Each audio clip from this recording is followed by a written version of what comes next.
बहुत ही स्वागत है मेरे चैनल पर। मैं हूं राज। आप देख रहे हैं हाईवे 33।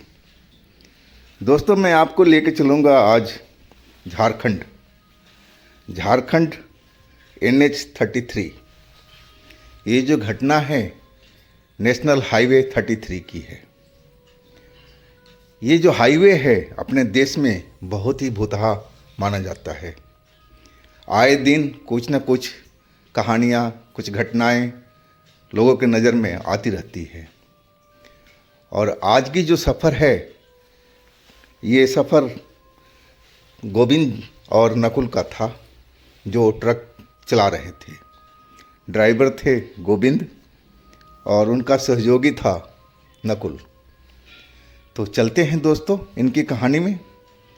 लेकिन आपने मेरे चैनल को सब्सक्राइब नहीं किया है तो प्लीज़ कर लीजिए।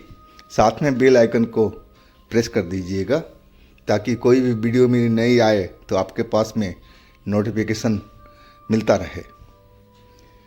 तो चलते हैं दोस्तों हाईवे 33 के इस सफ़र पर। आप तैयार हो जाइए। दोस्तों, मेरा नाम गोविंद है। मैं वैसे तो यूपी के गोरखपुर का रहने वाला हूँ और हम अपना ट्रक नेशनल हाईवे पर लेकर जा रहे थे। हमारा मंजिल अभी बहुत दूर था। रात के करीब 1:30 बज रहा था। मेरे साथ में एक नया लड़का था जो 2 महीना पहले ही हमारे ट्रक पर आया था जॉब करने के लिए। लड़का तो बहुत मेहनती था, उसमें कोई दो राय नहीं था, लेकिन था बहुत सीधा सच्चा। नाम था उसका नकुल। और उस दिन उसकी तबीयत थोड़ी ख़राब थी। वो बिल्कुल ढीला ढाला पड़ा हुआ था। हल्का सा बुखार था। मैंने दवाई तो दिलवा दिया था। डॉक्टर ने बोला कि हर 4 घंटे के बाद में दवाई खाते रहो और हो सकता है कि सुबह तक तुम ठीक हो जाओगे। और वो दवाई खा कर के खिड़की के पास में बैठा हुआ था और मैं अपना ट्रक को चला रहा था। मैं बार बार उससे पूछ भी लेता था कि नकुल कैसी है तबीयत। तो बोलता ठीक है भैया, अभी अच्छा लग रहा है, लेकिन कमज़ोरी है। यानी कि ये वायरल बुखार है, ये ऐसा ही होता है, शरीर को तोड़ देता है। इसमें घबराने वाली कोई बात नहीं है। सुबह तक डॉक्टर बोला है कि तुम सही हो जाओगे, नहीं तो किसी दूसरे डॉक्टर के पास में कल दिखवा देंगे, टेंशन मत करो। मैं उसको समझाने लगा था। और तभी नकुल जैसे उल्टी करने का मन बना लिया था और उसके मुंह में शायद उल्टी आ चुकी थी। वो इशारा कर रहा था कि मतलब ट्रक को साइड में करो।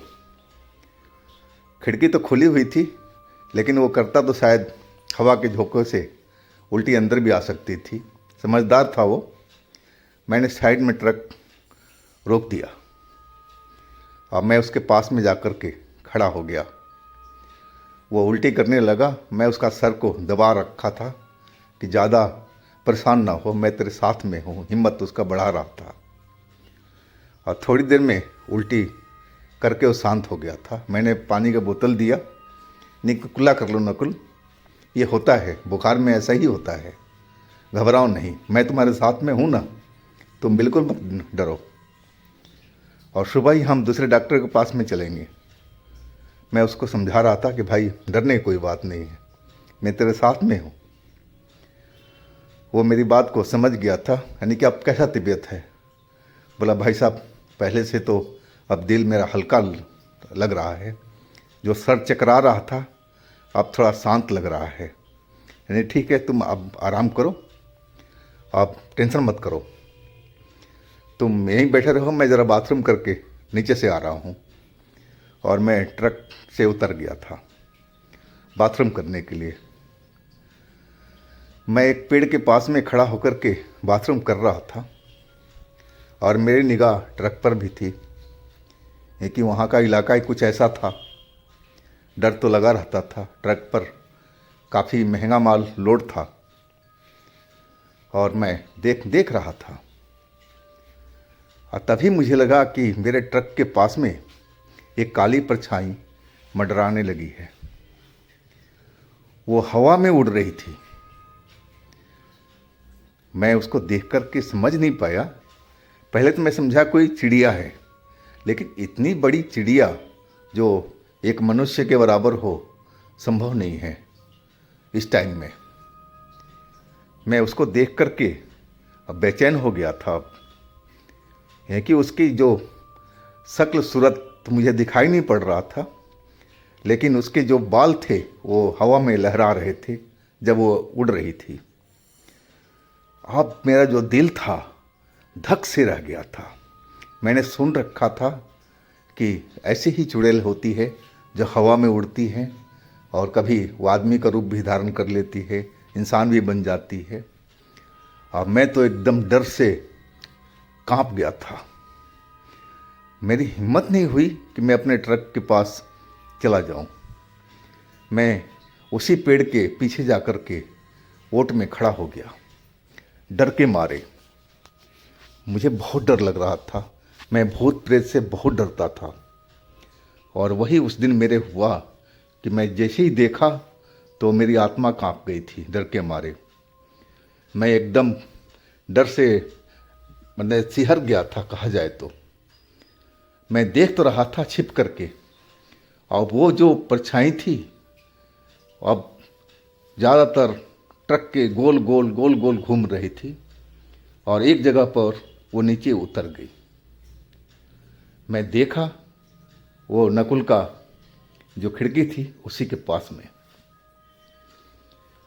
मुझे अब साफ दिखाई दे रहा था कि वो लड़की का रूप धारण कर लिया था, लेकिन मैं शक्ल इतनी दूरी काफ़ी थी, मैं इसलिए पहचान नहीं पाया कि कैसी शक्ल है, गोरी है, काली है, कैसी है, वो मुझे नज़र नहीं आ रहा था। बस इतना देख रहा था कि वो लड़की बन चुकी है जो हवा में उड़ रही थी पंछी की तरह। मैं एकदम कांपता हुआ पेड़ को पकड़े हुए और छिप करके सब देख रहा था। और मेरे मन में उसी वक्त ख्याल आया, अरे उसमें तो अपना नकुल है, कहीं नकुल के चक्कर में तो नहीं आ गई है लड़की। फिर तो मेरा तो जैसे दिमाग ही खराब हो गया था कि हे भगवान, अब मैं क्या करूं? अगर मैं उधर जाता हूं तो वो मुझ पर भी हमला कर सकती है, मुझे भी मार सकती है, तो हम दोनों के दोनों मारे जाएंगे। और फिर मैं वहीं खड़ा होकर के देखने लगा था। रोड पूरा खाली था, कोई भी ट्रैफिक नज़र नहीं आ रही थी। अब मन ही मन भगवान को मैं गुहार कर रहा था कि भगवान भगवान जल्दी से किसी को भेजो, इस रोड पर कोई गाड़ियों को भेजो यहाँ पर। भगवान से मैं विनती करने लगा था कि हमारी रक्षा करो प्रभु। और वो लड़की जो अब मुझे रोड पर खिड़की के पास दिखाई पड़ रही थी, अब वो नज़र नहीं आ रही थी। अब मुझे समझते देर नहीं लगी कि वो नकुल के पास पहुंच गई होगी ट्रक के अंदर में। और उसके साथ में अब क्या हो रहा है मुझे कुछ नहीं मालूम था। मैं डरा हुआ अब बस देखे जा रहा था पेड़ के पीछे छिप करके। कुछ देर गुजर गया था और तभी नकुल का दर्द भरा आवाज़ सुनाई पड़ा, उस्ताद भैया कहाँ हो, उस्ताद भैया कहाँ हो। मुझे उस्ताद भैया ही बोलता था ज़्यादातर। उसकी चीख सुन करके मैं पूरी तरह से सहम गया था। मैं चाह करके भी मैं उसको बचाने के लिए नहीं जा पाया। अगर मैं वहाँ जाता तो वो चुड़ैल मुझे भी जिंदा नहीं छोड़ती, मुझे ऐसा ही लग रहा था। और मैं भगवान से और प्रार्थना करने लगा, प्रभु हमारी रक्षा करो, हम दोनों की, किसी न किसी को यहाँ भेजो। मैं बस यही प्रार्थना किए जा रहा था। अब मैं नज़र गड़ाए हुआ था ट्रक पर। अब फिर एक दर्द भरा चीख जोरों से सुनाई पड़ा और वो चीख सुनकर के मैं बुरी तरह से और कांप गया था। और इसके बाद तो बिल्कुल खामोशी छा गई थी उस जगह पर, जैसे वहाँ सब कुछ ठीक हो, बिल्कुल शांति सी हो गई थी। अब मुझे अब डर लग रहा था कि कहीं नकुल की ये आखिरी चीख तो नहीं थी। मुझे ऐसा ही लग रहा था, ये कि बिल्कुल अब वो न करा रहा था, ना चीख रहा था, ना मुझे पुकार रहा था। अब मुझे बिल्कुल यकीन हो चुका था कि वो चुड़ैल उसके साथ में कुछ गलत कर दिया है। मैं घबराया हुआ था, भगवान से बार बार विनती कर रहा था और मैं रोड पर निगाहें लगाए हुए था। और तभी मुझे कई हेडलाइट नज़र आए जो हमारे ट्रक के साइड में ही आ रहे थे। जब वो नज़दीक आए तब जाकर मेरा हौसला बढ़ा था। मैं भगवान को धन्यवाद करने लगा कि प्रभु आपने मेरी कहना मान ली, मदद तो आपने भेज दिया। अब इस मदद को कैसे रोकना है वो मुझे फैसला करना था और मैंने अपना फैसला कर लिया था। मैं बीचों बीच रोड में आकर के दोनों हाथ उठा करके खड़ा हो गया था। ट्रक तो मेरा साइड में दूरी पर थोड़ा थोड़ा था और वो करीब 4 ट्रक थे। 4 ट्रक का वो काफिला था और आखिरकार वो हॉर्न मारते रहे हटने के लिए, मुझे हटाने के लिए डीपर मारते रहे, लेकिन मैं हटा नहीं, बस अपना हाथ हिला रहा था कि रोको रोको रोको, दोनों हाथ उठा करके। आखिरकार ट्रक वाले ने रोक ही दिया और गुस्से से बोला कि ये कोई ट्रक रोकने का तरीका है? बीच रोड पर खड़ा हो गए हो, क्या बात है बताओ। मैं दौड़ता हुआ उसके पास पहुंच गया और जल्दी जल्दी बात मैंने सारा उस ड्राइवर को बताया। तब तक पीछे का ट्रक वाले भी, ड्राइवर और उनके खलासी सब आ चुके थे। क्या हुआ भैया, क्या बात है? वो आते ही मेरे को बोलने लगे, उस्ताद क्या हुआ? मैं सबको वही बात बता रहा था कि भाई अब चलना पड़ेगा वहाँ पर। मैं तो दूर से सब खड़ा हुआ देख रहा था। एक जो ड्राइवर था, बुजुर्ग था, बोले ठीक है मैं आगे चलता हूँ, तुम लोग पीछे रहो। और वो आगे चल पड़ा था, बाकी हम लोग पीछे थे उसके। हम अपने ट्रक पर पहुँच चुके थे और अंदर झांका तो बस हमें अंधेरा अंधेरा ही दिखाई पड़ा और कुछ नहीं था वहाँ पर।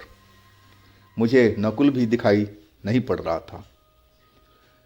मैं एकदम ट्रक में बिल्कुल खाली देख करके मैं पूरी तरह से डर चुका था कि कहीं नकुल को भी वो तो नहीं ले गई उठा करके, उसको गायब कर दिया है।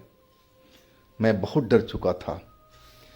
तभी उस ड्राइवर ने खिड़की को खोल दिया तो नकुल गिरा हुआ था, लेकिन वो चुड़ैल, वो भूतनी, वो आत्मा उसमें नहीं थी, सब खाली था। वो ड्राइवर जो बुजुर्ग था नकुल को हाथ पकड़कर देखने लगा और फिर मेरी तरफ घूम के बोला, ये बेहोश है, मरा नहीं है, ले आओ पानी की बोतल दो, छिड़के इसको ऊपर में। मैं जल्दी से दूसरी साइड से चढ़ा अपने स्टीयरिंग के साइड से और पानी की बोतल खोल करके उसके चेहरे पर पूरा पूरा उड़ेल दिया। पानी पड़ते ही नकुल उठ गया और डर से हर तरफ देखने लगा। इतने लोगों को देख करके वो और भी डर चुका था। तभी मैं उसको बोला कि डरो नहीं है नकुल, अब सब ठीक है, बताओ क्या हुआ तुम्हारे साथ में। नकुल एकदम चुप था, अभी भी डरा हुआ था, कुछ बोलने का मूड में मुझे दिखाई नहीं पड़ रहा था। वो जो बुजुर्ग ड्राइवर था बोला, आप हटो, मैं इसे अकेले में बात करता हूँ। मैं हट गया था वहाँ से। वो बुजुर्ग उससे बात करने लगा था और फिर वो बुजुर्ग मेरे पास में आया और धीरे से बोला, एक साइड में चलो। मैं उसके साथ में बगल में गया एकांत में। तब वो ड्राइवर मेरे से बोला कि जो वो चुड़ैल थी वो बहुत खतरनाक थी और हो सकता है कि आसपास अभी भी यहाँ पर हो, वो मौका देख रही होगी। से बढ़िया है इससे कि हम लोग यहाँ से आगे चले ये चुड़ैल इसके साथ में गलत करने वाली थी कि हम लोग पहुंच गए थे। अभी कुछ बिगड़ा नहीं है, जितना जल्दी हो सके हम लोग यहाँ से निकल लेते हैं। यहाँ रुकना बिल्कुल सही नहीं है, मुनासिब नहीं है। मैं उस बुज़ुर्ग ड्राइवर की बात सुन कर के मैं कांप गया था। क्या भला चुड़ैल भी ऐसी होती है? और मैं देरी नहीं किया, ट्रक में बैठ गया था। अब मैं आगे आगे ट्रक चला रहा था और पीछे से वो चारों ट्रक का काफिला था। काफ़ी दूर जा कर के हम एक चाय के ढाबा पर रुके थे। नकुल ठीक था लेकिन बहुत डरा हुआ था, और वो बुजुर्ग ड्राइवर था, उसको समझा रहा था कि बेटा डरो नहीं, जो होना था वो हो चुका है। वो जगह ही ऐसी थी जहाँ तुमने ट्रक रोका था, वहाँ तुम्हें रुकना ही नहीं चाहिए था। अब कोई डरने की बात नहीं है, तुम्हारे साथ में अब कुछ नहीं होगा। वो बुजुर्ग बहुत देर से नकुल को समझा रहा था। अब नकुल को भी विश्वास होने लगा था कि अब सब कुछ ठीक है। तो दोस्तों, ये थी गोविंद और नकुल की कहानी। अगर आपके पास भी अपनी कोई स्टोरी है इस तरह की, तो मुझे इंस्टाग्राम पर या मेरे व्हाट्सएप नंबर पर शेयर कीजिएगा। मैं आपकी कहानी को ज़रूर बनाऊंगा। मेरे चैनल को सब्सक्राइब कीजिएगा, लाइक कीजिएगा, शेयर कीजिएगा, और मेरे दूसरे चैनल पर भी विजिट कीजिएगा। लिंक मैं नीचे डिस्क्रिप्शन बॉक्स में दे रखा हूँ, उसमें भी बहुत मज़ेदार कहानियाँ भरी हुई हैं। बहुत मज़ा आएगा आपको। तो दोस्तों, फिर हम मिलते हैं कल एक नई कहानी के साथ में। आप लोग अपना बहुत ख्याल रखिएगा। नमस्कार।